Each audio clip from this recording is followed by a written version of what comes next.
What's going on, YouTube? BD Kane 721. Happy Thursday morning, the 3rd of November. Hope everybody's having a good week. I wanted to do something today that I haven't done in quite a while, and that's a pre-submission video showing off some cards that I'm going to be sending off to JT's group for submittal to SGC. I believe the cards are due next week, maybe the end of next week. So I need to get them in the mail here pretty soon because I can never really trust the USPS, especially during this time of year where holiday shopping and shipping starts to increase. So I'm trying to get it out a little bit earlier. I'm going to show you those three cards in a second. First, I just wanted to catch you up on my magenta speckle set. I have officially hit the halfway mark. I bought my 111th card yesterday. There's 220 cards in the set, so that puts me just a tad over halfway. So it's a pretty big milestone for me to get to that point. A couple of big cards were purchased over the weekend. I think I mentioned that in my last video, so I'm waiting for those. The funny part about that is one of those cards costs a significant amount of money, as some of them always do every year. And bought it on Sunday. Seller has yet to ship it, according to eBay.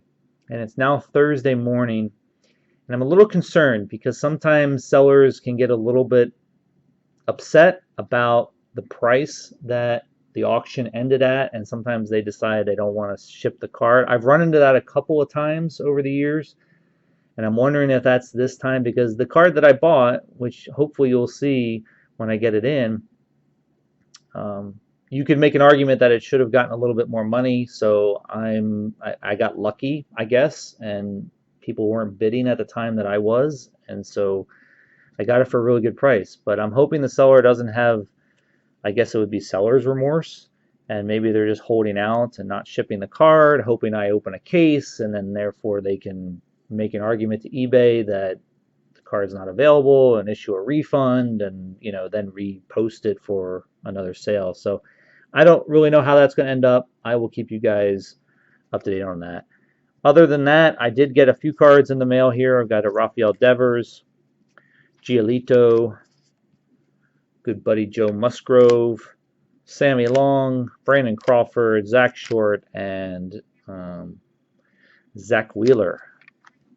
So again, making really good progress there. So wish me luck on that other card. Now, on to the SGC submittal. I haven't made a pre-submission video in a while. Usually I just send them into JT and everything gets taken care of really well.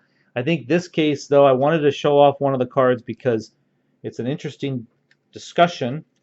If you've seen my video that showed off the PSA return that I received from the National, the cards that I submitted at the National, you'll know that there was one card that didn't get submitted. In fact, it came back as not meeting minimum size requirements.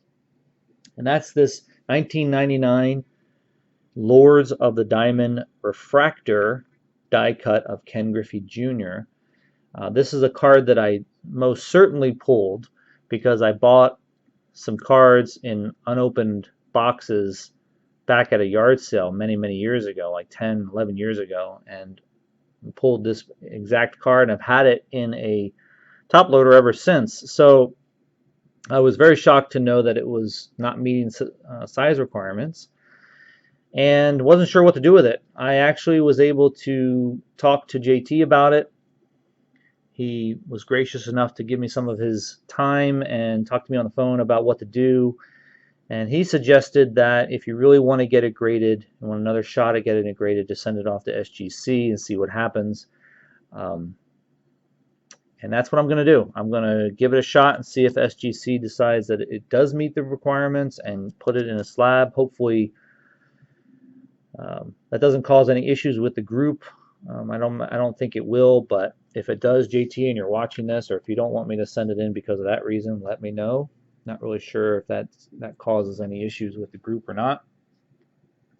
The other two cards are just some cards that I'd like to get slabbed up for now. One is this Wander Franco Rated Prospect Silver Prism card from 2019 Optic Baseball. Again, one card that I pulled from a case rip that I did not too long ago.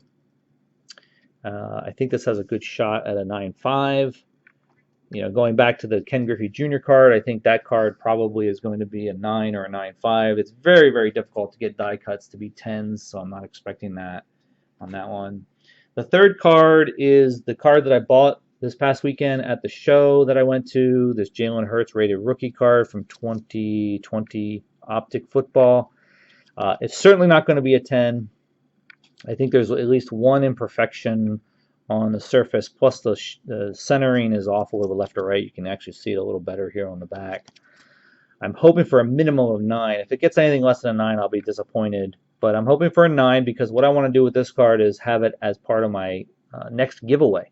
I have a little pile of cards that I'm waiting to use for a giveaway. I was planning on doing it for the 900 sub mark on my channel, but I have sort of stalled on my sub counts over the last month or two.